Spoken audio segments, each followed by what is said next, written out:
números económicos de este primer semestre del gobierno de López Obrador demuestra con ellos que sabe ahorrar, que sabe cuidar las finanzas públicas, incluso presume de que hay una mejor distribución en el ingreso, pero no sabe cómo crecer. De esto vamos a hablar hoy en Opiniones Encontradas. Muchas gracias por estar con nosotros en este programa en el que todas las ideas se pueden cuestionar siempre que se debatan. Le dejo mi Twitter, José Buendía MX, y si me acompaña vamos a ver unos datos y arrancamos aquí en el foro con nuestro tema de hoy.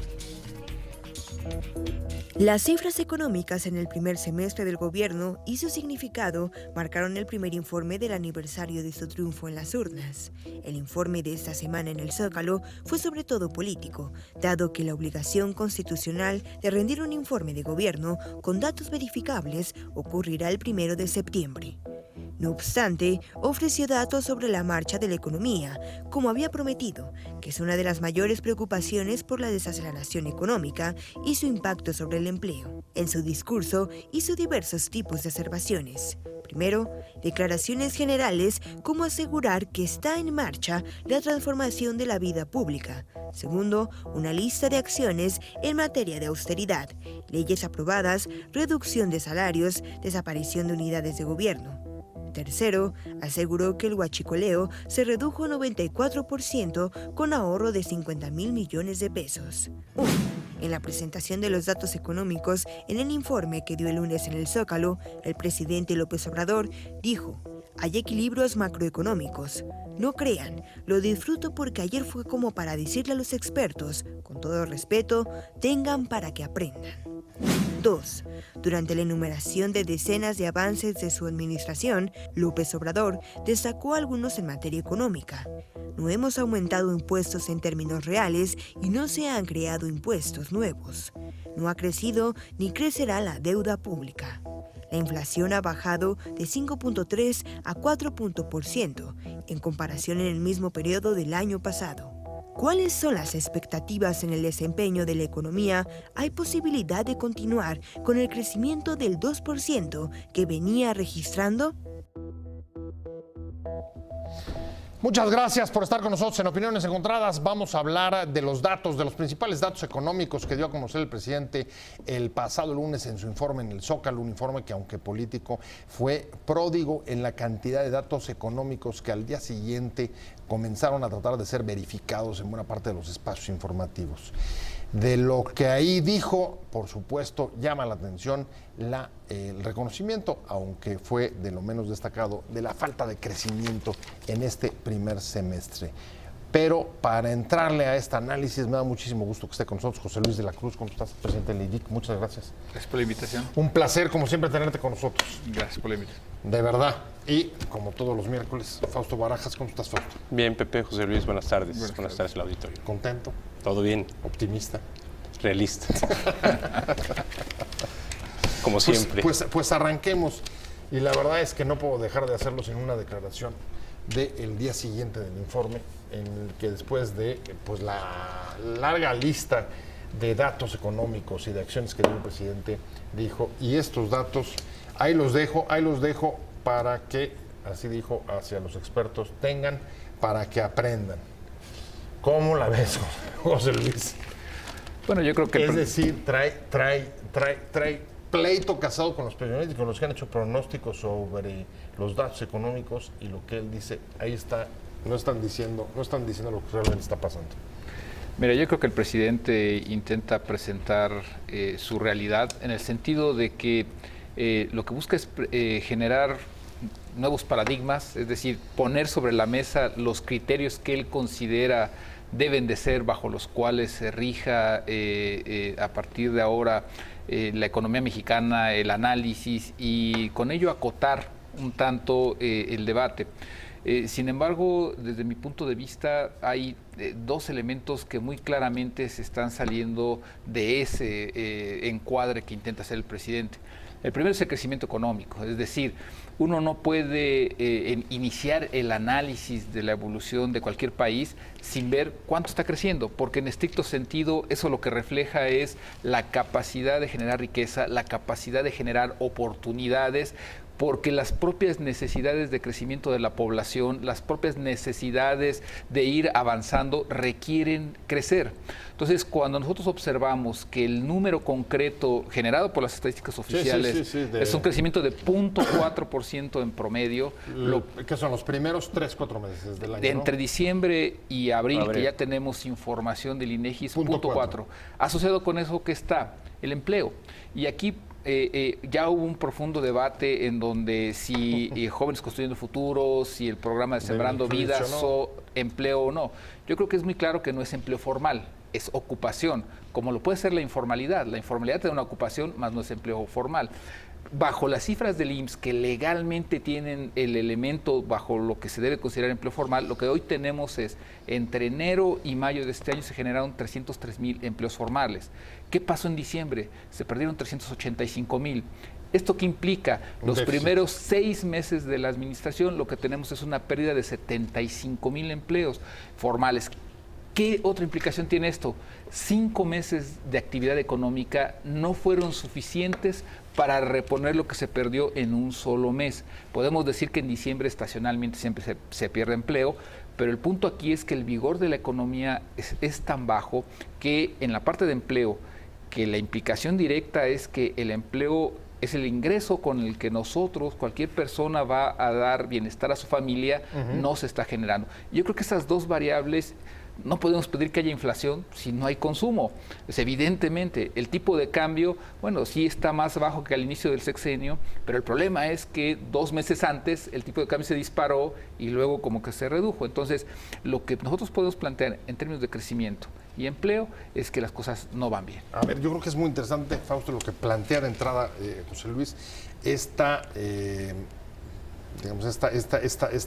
intención del presidente de tratar de utilizar esta clase de informes políticos. Hay que recordar que no es un informe constitucional donde los datos ni siquiera tienen que ser verificados o no necesariamente, pero en cualquier caso que trate de plantear un nuevo paradigma y nuevos criterios para juzgar a su propio gobierno y a su propio trabajo y acotar la discusión. Y hay un punto que seguramente es al que se refería José Luis cuando dice, a ver, sí, reconozco que hemos crecido poco, pero hemos distribuido mucho y estamos cambiando la distribución del ingreso, diciendo, a ver, no se vayan solamente a poner los ojos en el crecimiento económico como los neoliberales, casi faltó acotar, sino en temas tan importantes como distribuir el ingreso. ¿Se vale impulsar nuevos criterios, nuevos paradigmas y tratar de acotar desde el Ejecutivo la discusión o ponerla en otros términos?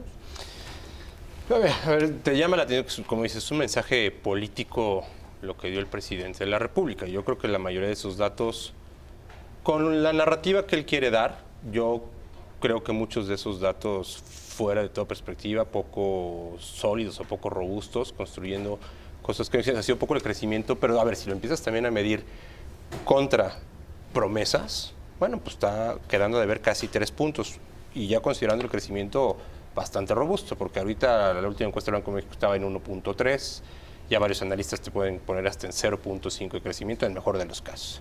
Y viene todavía todo el segundo semestre, vienen impactos, por ejemplo, que tengas en la península de Yucatán por el sargazo. Tienes muchas variables ahí en juego que van a hacer que el crecimiento, al menos por lo prometido, va a estar muy por abajo, ¿no? Que era 4.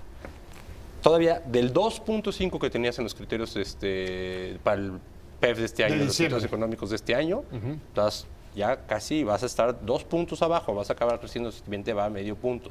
Entonces, yo creo que es un poco engañoso decir vamos bien o requete bien, pues cuando se te está frenando la economía de tus 3 motores, que es el externo, el interno y el gasto de gobierno, 2 prácticamente los tienes paralizados. El gasto de gobierno se te ha desplomado 16% en términos comparativos contra el año pasado. El consumo interno, pues tienes ya elementos como la caída en las ventas de automóviles del 5%. Como decía José Luis, al fin y al cabo lo que mueve la economía pues es el empleo que generas impulsando tanto la inversión pública como la inversión privada. Y esa está prácticamente paralizada, no se está moviendo. De hecho, bueno, si te vas todavía más a datos más duros, puedes comparar sectores. El caso de educación, la inversión pública ha caído 80% contra el año pasado. A ver, pero la de transportes, 50%. Dices, es engañoso el planteamiento y la forma de presentar los Claro, hechos. porque es un evento político y la verdad, eso creo que le está hablando una base que lo que está dándole es información no precisa, que él aprovecha mucho sus capacidades de comunicación, sabiendo que él es un gran, cuando un gran comunicador, pues tiene, ahora sí que, como dirían, es el dueño de la cancha, de la pelota, vende las palomitas. Pero a pesar de que algunos ejercicios al día siguiente, estoy pensando en varios diarios que hicieron este ejercicio de verificar si los datos eran correctos o no. En el caso de varios de ellos, la mayor parte eran correctos. O sea, digamos, sí, se nada más califican que como engañosos, pero al mismo tiempo están verificados, no son mentira. como con una narrativa, ¿no? Cuando te dicen, o sea, cuando de repente dice, están creciendo o no ha caído el consumo en las tiendas habría que ver cómo, ¿no? Habría que entrar ya más a detalle, a ver si el consumo de las familias no se está financiando a través de todas estas ofertas que luego son a 3, 6, 12 meses sin intereses. O sea, yo creo que hay que entrarle un poquito más a fondo, porque narrativas construyes. Este tema de decir, él ha dicho, oye, no consideran el empleo, el apoyo a los jóvenes que no estudian ni trabajan. Perdón, pues no es empleo en ningún lado, ¿no?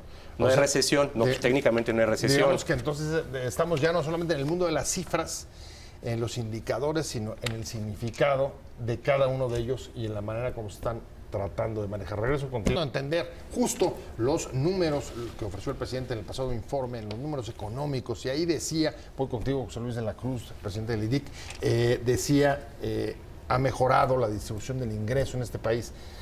No midan o no solamente atiendan al crecimiento económico, sino vean, por ejemplo, todos los recursos que se han distribuido, lo que hemos quitado, digamos, de los de ahorros y de medidas de austeridad de funcionarios de alto nivel que han ido a dar a nuevas prioridades como los programas sociales. Eso le permite decir en el Zócalo, señores, la distribución del ingreso se puede hacer sin crecer tanto.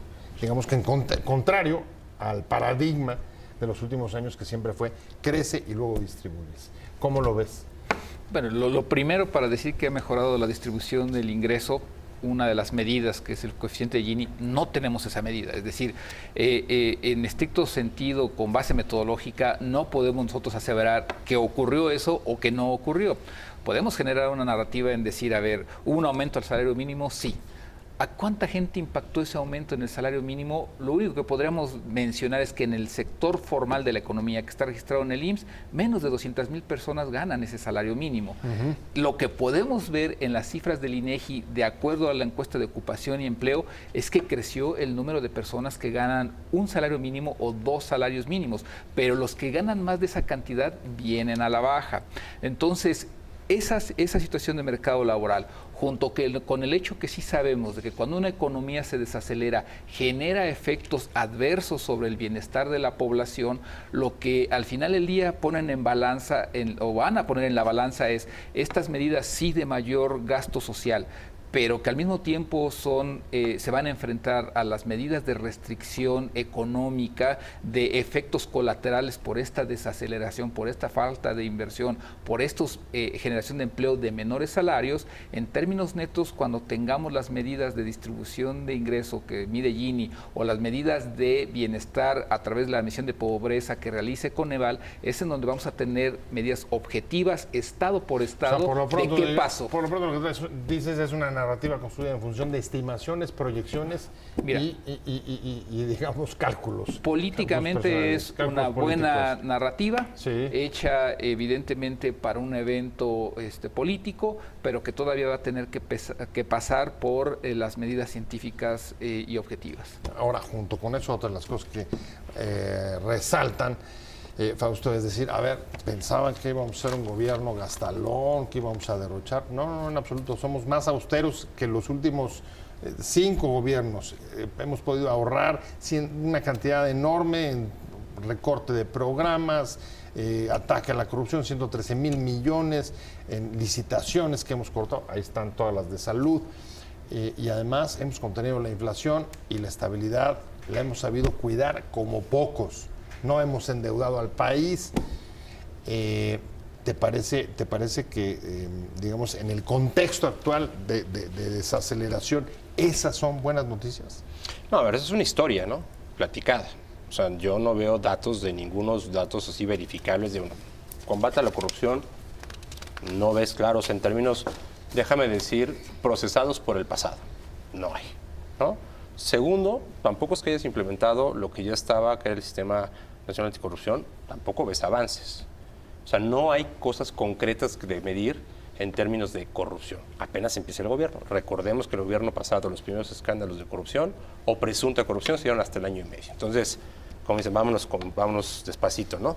Segundo, cuando te dicen, hemos recortado y gastado, pues habría que checar los datos. A mí no me queda claro ese tema de la austeridad malentendida. O sea, lo que han hecho es... O sea, de hecho, yo creo que el gobierno, lo que lo hemos dicho algunas veces, debe gastar más y mejor. O sea, a ver, te faltan policías. Hoy estamos viendo, ¿no?, el zafarrancho que se generó. ¿Por qué? Porque está mal hecho. Porque tú agarras y quieres implementar probablemente conceptos, como te dirían, ¿no? Lo que adolecen los políticos es que hacen grandes planes, pero son brutalmente ineficaces para ejecutarlos o implementarlos. Ahí tienes un caso concreto donde dices, oye, el Ejército, la Marina y la Policía Federal tienen diferentes prestaciones, diferentes contratos. Pues, obviamente, cuando tú violentas, ¿no?, los contratos de una u otra parte, pues no estás ahorrando, estás generando un problema brutal. Ya más allá de que si los órganos autónomos servían o no servían, que puede ser cuestionable, como fueron designados incluso, eso todavía se lo puedes conceder. El despido de gran parte de funcionarios, ni siquiera de alto nivel, porque de alto nivel no te ahorras nada. Esa es una falacia. O sea, para el tamaño de presupuesto que pones a la gente es como de aquí el techo de este estudio y lo que te ahorras es así. Entonces, o sea, marginal. Jugar, o sea, entiendo esos conceptos de decir, tengo que mandar una señal de austeridad. Perdón, austeridad en este país llevamos, yo creo que empezó desde Cedillo, y los gobiernos cada vez han sido más austeros y más complicados. Porque cuando te volteas, este tema de la crisis de los hospitales pues viene desde Cedillo, ¿no?, que desabasto, y había ido mejorando, había sido incrementando la inversión. Ahorita los supuestos ahorros pues se están traduciendo en nuevamente mayores colas, por ejemplo, en el IMSS, en el ISSSTE, en los servicios públicos de salud, ¿no?, falta de medicamentos. Entonces, yo creo que es una historia bien peligrosa de estar contando cuando no está sustentada por nada atrás, y aparte en 5 o 6 meses, híjole, la verdad es que es bien difícil que digas, hemos cambiado, y eso el gobierno más austero, hemos mantenido la estabilidad económica. Digo, hay que ver la estabilidad económica, el tipo de cambio, pues también se está manteniendo por las altas tasas de interés. No habías observado el diferencial de tasas de interés que tienes ahorita, yo creo que en un periodo de la crisis global del 2009. Y ahorita, para mantener el dinero, que no es inversión en fierros, ¿no?, en tabiques, sino la inversión que sale de un día a otro, la estás manteniendo con altas tasas. Y obviamente el tipo de cambio pues lo tienes quietecito ahorita después de un pico que tuvo durante la elección. Sí, entonces también ahí hay, ¿no? Ahora Fausto dice cosas, no hemos visto cosas concretas contra la corrupción, pero es un hecho que la política de austeridad, o lo que llaman política de austeridad del gobierno, ha sido uno de los ejes más importantes de lo que han hecho hasta ahora. Y uno tiene la sensación de que lo que se hicieron un poco parecido, lo platicábamos antes de entrar al estudio, igual que el huachicoleo, fue cerrar la llave para que a la hora de cerrarlos, de que deje de llegar los recursos por los ductos, vieras dónde hay protestas o dónde se generan reacciones, como en el caso de la Policía Federal hoy, y ahí poder identificar dónde están los intereses creados o dónde están la corrupción, porque no tuvieron tiempo para poder hacer un estudio tan, digamos, tan fino de saber dónde estaban los problemas. ¿Cómo ves tú, José Luis? ¿Crees que sí ha sido, digamos, esa estrategia deliberada de parar al país para identificar dónde están esos problemas, y ha tenido éxito o no? Yo creo que al final del día sí había 2 señales previas de que la parte económica se descontaba, que no iba a haber gran crecimiento. El primero llegó con los criterios generales de política económica que bien mencionaba Fausto. Estaba en 2%. El escenario, pero además el escenario... 2.5. Pero el escenario que te daban 2020, 2021 hasta 2024, en el mejor de los casos, era un crecimiento de 2.8% para el 2024. Es decir, de inicio, la patada de inicio fue expectativa de un crecimiento básicamente inercial alrededor del promedio de los últimos 25 años. El segundo elemento fue cuando se observa cuántos recursos se enviaban a la inversión física, porque al final del día el impacto multiplicador más grande del gasto no está en la parte corriente, no está en la parte operacional, porque ese no es su objetivo, sino en la inversión, infraestructura, energía, por la correlación que eso tiene con la inversión privada y con sectores como el de la construcción.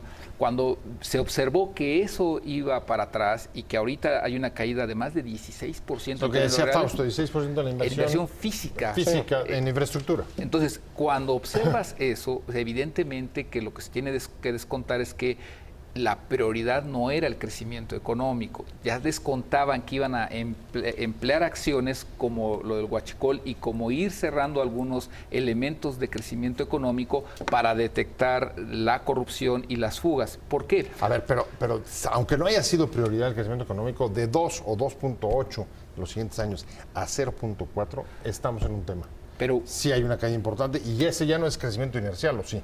A ver, el punto aquí es que... Eso es casi estar llegando al estancamiento. A ver, el punto es que, mi óptica es, se subestimó primero la velocidad de la desaceleración que ya venía, los efectos que el sector industrial donde está la construcción iba a recibir por estas políticas, y 3, que la precarización del mercado laboral iba a restringir sus posibilidades de consumo. Hoy el resultado es un 0.4 que creo que no estaba en el guión, pero es por un error de cálculo, que eso va, me parece, a generar consecuencias en un cambio de estrategia, porque evidentemente ese bajo crecimiento no puede convivir con la expectativa que se tiene de rápidamente cambiar el chip hacia una economía de mayor bienestar. A ver, pero es que ese problema, voy a un corte rapidísimo y regreso contigo, porque, a ver, pase por donde pase, la próxima, digamos, el próximo gran reto de los próximos meses es cómo reactivar el crecimiento. Creo que ese sí, en esto estamos de acuerdo, es ineludible. ¿Cómo haces que de esta desaceleración o enfriamiento de la economía logres activarla? Porque no la puedes dejar el resto del sexenio en niveles como los que estamos alcanzando en los primeros 4 meses de este año. Estamos hablando de la economía mexicana, los números de este primer semestre y sus perspectivas. Estamos hablando con José Luis de la Cruz, presidente del IDIC, y me quedé contigo, Fausto, y es, a ver, frente al tamaño de la desaceleración que supera por mucho los criterios o el estimado de los criterios de diciembre, la pregunta hoy para el gobierno de López Obrador es si sabe cómo recuperar el crecimiento. ¿Tú qué opinas? ¿Cómo lo ves? A ver, yo veo complicado, porque lo que has mandado, esta desaceleración, no es que venga de fuera, o sea, de nuestro principal socio, pues, están creciendo al 3%, y todavía no se ve claro cuándo se desacelera. O sea, lo que está pasando en México es provocado internamente por decisiones poco, digamos, afortunadas, por decirlo menos, ¿no? Y todo lo que está con ese crecimiento. Es difícil que no inhibas el crecimiento y la inversión cuando tus acciones están encaminadas a desincentivar eso. Ejemplos tenemos, ¿no? Desde cuestiones... Aeropuerto, Dos Bocas, tienes el Tren Maya, tienes recortes a programas como estancias infantiles, el tema de los recortes, por ejemplo, los programas forestales, y dirás que tiene que ver con la inversión. Yo creo que más allá de las decisiones es cómo está siendo el proceso de toma de decisiones, que los jugadores que invierten, y cuando digo invierten, desde el gran inversionista hasta el pequeño comerciante o el ama de casa que toma decisiones de consumo, vas viendo cómo se va restringiendo todo. Pues la gente no se siente cómoda ante tal incertidumbre. Ves lo de ahorita de los gasoductos. Bueno, pues cualquier individuo que quiera hacer grandes inversiones se la va a pensar no 1 o 2 veces. Entonces, cuando dices, ¿cómo van a activar? Bueno, es difícil que transmitas certidumbre o que transmitas, ¿no?, apetito por invertir en un país cuando las señales que estás mandando o cómo tomas esas decisiones pues son contradictorias a la inversión. O sea, dirías, independientemente de los números, lo que no está generando la seguridad, la certidumbre y la atracción de inversión en el país es la toma de decisión. ¿Coincides o no? Yo creo que sí hay un elemento de confianza. Los procesos de toma de decisión. Si hay un elemento de confianza, y eso te lo da un indicador bien simple que está en la confianza empresarial, que es la primera pregunta, si usted considera que es el momento adecuado para invertir. Y ahí se consulta a 3 sectores: construcción, manufacturas y comercio. Y los 3 están señalando, y no nada más de ahorita, pero al menos en la última encuesta, de que los empresarios y los directivos consultados prácticamente lo que dicen es no consideran que sea el momento adecuado para invertir. ¿Y cuál es el problema que genera? Si queremos hablar de crecimiento económico, una de las variables fundamentales es inversión, porque eso lo que significa es construcción, compra de maquinaria, equipo, desarrollo tecnológico. Se podría pensar que es a través del consumo también, pero el punto aquí es de que lo que nosotros estamos viendo es de que el consumo, por ejemplo, de lo que llamamos bienes durables, es decir, automóviles, televisores, refrigeradores, va a la baja. Es decir, el consumidor mexicano, el hogar mexicano está sacrificando lo que no es estrictamente de primera necesidad para concentrarse en alimentos, ropa, lo que es de su vida diaria. Y entonces tampoco va a ser el consumo privado interno. El otro motor sería el consumo, gasto de gobierno, y ese está a la baja por una política de restricción. Entonces, en estricto sentido, el gran desafío que se va a tener para el resto de este año y para los que vienen es cómo se va a reactivar el crecimiento económico. ¿Y cómo puede ser? A ver, si por un lado están diciendo los mensajes del proceso de toma de decisión están desincentivando la inversión privada, y tampoco la inversión pública tiene capacidad, ni tampoco el consumo incluso del sector público para arrastrarla, ¿cómo se puede esperar la reactivación? No me queda claro. A ver, se ve complejo, a ver, todo sería deseable, pero cuando ves esto dices, a ver, y la política va a seguir siendo igual, y te doy otros ejemplos. Si tú en las casetas, te van a decir, siempre se han tomado casetas. Si sacáramos el número, yo creo que el número de casetas tomadas en lo que van en estos meses, y la política decir, y no es porque reprimas tú, a ver, algo que tiene que tener claro siempre un gobierno es, tú tienes la facultad de usar la fuerza pública, que es lo único que se den los ciudadanos en un gobierno, es para que alguien imponga el Estado de Derecho, el orden, ¿no? Y tú ves que la toman, el cuate que invierte una cuestión, pues, se la va a pensar, no una, varias veces va a decir, prefiero no, porque si va a estar sujeta y no puedo, no me van a garantizar que la inversión que hice se recupere, porque al fin y al cabo la inversión, como lo decía José Luis, la inversión más allá de ser un indicador de puro dinero, lo que refleja se llama confianza. Bueno, a ver, confianza en que estás en un lugar por mucho tiempo. Es un hecho. Si algo no puede hacer ningún gobierno del planeta es obligar a nadie a invertir. Claro que no. Es un asunto absolutamente voluntario.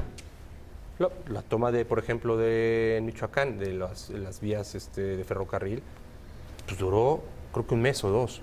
Esas señales se vuelven brutales. A ver, si tú eres un inversionista nacional con recursos o extranjero y ves que en Brasil la inversión es bienvenida, se garantiza el Estado de Derecho, o en Estados Unidos, o en Colombia, o en Perú. A ver, la inversión lo que busca es rendimiento, busca confianza que le dé que esa inversión madure y pueda generar. ¿Y en qué se traduce la inversión? Ahora pues se traduce en empleo. Ese empleo, si haces buenas políticas económicas, eventualmente se traduce en una mejor distribución del ingreso. No regalando dinero cuando no hay. Ahora, lo cierto es que también en otros gobiernos de América Latina, incluso de signo distinto al del López Obrador, no está llegando ni están creciendo tampoco. El caso de Brasil con Bolsonaro, el caso de Macri, en fin, no están logrando tampoco con, digamos, políticas tendientes a atraer la inversión, de lograr un mayor flujo hacia ellos. Yo creo que aquí el problema que enfrenta América Latina en su conjunto es que quizás salvo Chile, Colombia, un poco Colombia, tanto Panamá y Costa Rica en alguna medida, Perú, en general América Latina no ha encontrado la fórmula, no ha querido entender cuál es la fórmula de crecimiento económico. Y la forma de crecimiento económico tiene a la inversión, a la educación de calidad, a un marco institucional, a un gasto de gobierno eficaz, como algunos de los elementos fundamentales de crecimiento, además de la seguridad y la lucha contra la corrupción. ¿En dónde está esta fórmula? En el este de Asia, en los países desarrollados, y el punto aquí es de que el gran desafío que nosotros enfrentamos es, en el objetivo de reconstruir las instituciones por parte del presidente López Obrador, se ha decidido frenar a la máquina económica, y el punto va a ser si esta economía va a permitir esa reconstrucción, independientemente que estemos de acuerdo o no, de esas instituciones y de ese marco legal que es en realidad lo que desea el presidente López Obrador. Frenar la máquina para reconstruir instituciones. Una apuesta de altísimo riesgo, que además ya le puso fecha, en diciembre terminaría sentando las bases de la cuarta transformación y combatiendo o echando de raíz la corrupción. Estamos hablando con José Luis de la Cruz, presidente del IDIC, Fausto Barajas, especialista en asuntos de política pública, y me quedé contigo. frenar la economía para reconstruir las instituciones y el plazo es diciembre. ¿A qué hora, o más bien, todavía en esa fórmula ves que aparezca la reactivación económica? A mí me parece que va a ser algo complejo, porque la visión de la inversión, bien lo decía Fausto, son proyectos, cualquier proyecto del sector privado implica 2 o 3 años para construir una empresa, una fábrica, contratar personal, es decir, lo que se debe de ofrecer es una visión de estabilidad para esa inversión con un horizonte de mediano plazo por lo menos. Entonces, esa confianza se tiene que reactivar. Por otro lado, el propio gobierno va a tener que rehacer sus planes. ¿Por qué? Porque al final del día, cuando nosotros vemos tal restricción en la inversión física, reactivarla no nada más pueden ser los proyectos de la refinería, del Tren Maya. O sea, con eso no se reconstruye el propio... Sí, hay muchísimas más necesidades. O sea, a ver, hay pobreza en el Bajío, hay pobreza en el norte. O sea, en todos esos lugares se requiere hacer obra de infraestructura que reactive el crecimiento económico. Entonces, en ese sentido, a mí me parece que se van a tener que hacer un cambio importante. El punto aquí es que de momento me parece que todavía no está eso en la mesa y al final del día eso es lo que genera incertidumbre de cuál va a ser la capacidad real para generar la reactivación. Pero sí ves rehacer sus planes. Yo creo que lo van a tener que hacer por un elemento adicional. O sea, diciembre se acabó. La recesión en Estados Unidos se está pensando, puede llegar en 2020, en 2021. Si México no reactiva antes su economía, esa segunda ola nos va a pescar en un momento de debilidad. Rehacer sus planes, ¿coincides? ¿Va a ocurrir eso, digamos, plazo de aquí a diciembre? No hay manera. A ver, yo quiero rehacer planes. A ver, lo que sí es que sí te llama la atención cuando dicen, a ver, no hay planes. A ver, el presidente ganó con un discurso de cambio de régimen. El cambio de régimen lo que está implicando es destrucción de lo que había, porque lo que se etiqueta, lo anterior era igual a corrupción. Instituciones, proyectos, había dado estabilidad. En el discurso del nuevo gobierno todo eso estaba basado, cimentado, según ellos, en corrupción. Perfecto. La gente le compró ese discurso y ganó. Lo que no hay es una narrativa de que, ok, primero castígala, pues, ¿no? Ajá. Y luego, ¿qué sigue? ¿No? Porque los pilares para que esto crezca, se había hablado de la seguridad va a mejorar, vamos a cambiarla. Bueno, tenemos el año más violento de la historia hasta el momento. En homicidios, simplemente medios, secuestro, todo está creciendo, todos los indicadores de delitos, por ejemplo, ¿no? Que sería también hasta para la estabilidad económica. Los incentivos a la inversión, dices, bueno, está bien, todo lo pasado era malo, lo que dices es, bueno, ¿qué sigue para poder incentivar? Porque, a ver, aquí no vamos a inventar el agua tibia, ¿no? Para tú generar crecimiento necesitas inversión, y la inversión necesita certidumbre. Bueno, ¿dónde está esa certidumbre? O sea, nuevo. No ves, digamos, un proceso Yo no de veo planes rectificación concretos y claros de cómo. Y si, como dice José Luis, te agarra en medio de la desaceleración norteamericana. No, yo creo que lo vamos a padecer. Y lo vamos a tener dura, o sea, difícil. O sea, ese tema depende. No, bueno, a ver, no ves con qué manos te puedes defender y luego vas a tener al de al lado que ya te agarró de piñata, o sea, ya le encontró cómo voltearse cuando haya un tema, voltear y decir, volteo y les doy un llegue para yo mi tema político calmarlo. No, si el de allá también es bueno comunicando, ¿eh? Bueno, pues próxima aduana va a ser el informe del 1 de septiembre. Vamos a ver qué datos hay. Y mientras tanto, pues vamos a seguir atentos a lo que está pasando y a los efectos que ya estamos viendo de ese cambio institucional, como por ejemplo hoy el tema de las policías. Muchas gracias, José Luis de la Cruz, por haber estado con nosotros. Un placer, como siempre, haberte tenido. Fausto Barajas, muchas gracias. Pepe, José Luis, gracias. Y sobre todo, gracias a usted.